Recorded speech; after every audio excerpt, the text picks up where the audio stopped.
నువ్వేం కంగారు పడకలుడు. ఆ నాగేంద్ర నాయుడికి నువ్వు బతికే ఉన్నావని చెప్పనులే.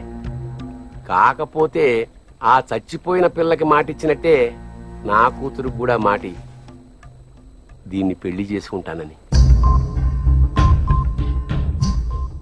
తప్పదల్లుడు, మనిద్దరికీ వేరే దారి లేదు. నాకు నా కూతురు బతుకు ముఖ్యం, నీకు ఆ పిల్లకిచ్చిన మాట ముఖ్యం. నీ పని పూర్తయ్యే వరకు మేము ఆగుతాం. ఈ రహస్యాన్ని మా కడుపులోనే దాచుకుంటాం. అర్థం చేసుకో.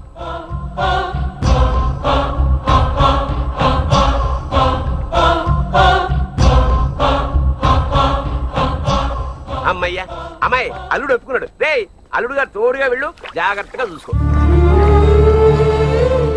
కేశవ, కళ్ళలో ఆ నీళ్ళేంటి? నేను నిన్ను వదిలి వెళ్ళిపోతున్నాను అనుకుంటున్నావు కదా?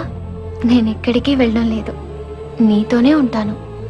నీ గుండెల్లోనే ఉంటాను, నీ గుండెల్లోనే ఉంటాను, నీ గుండెల్లోనే ఉంటాను, నీ గుండెల్లోనే ఉంటాను, నీ గుండెల్లోనే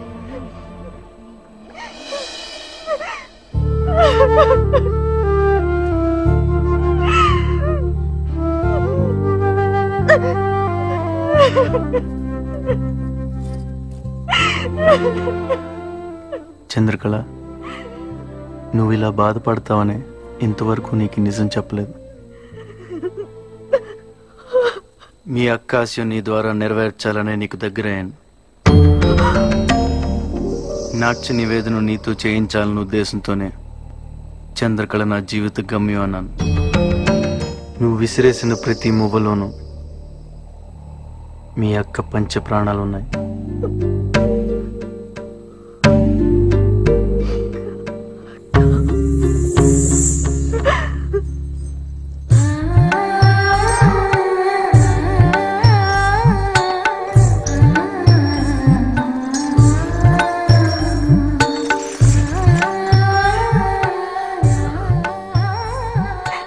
పద.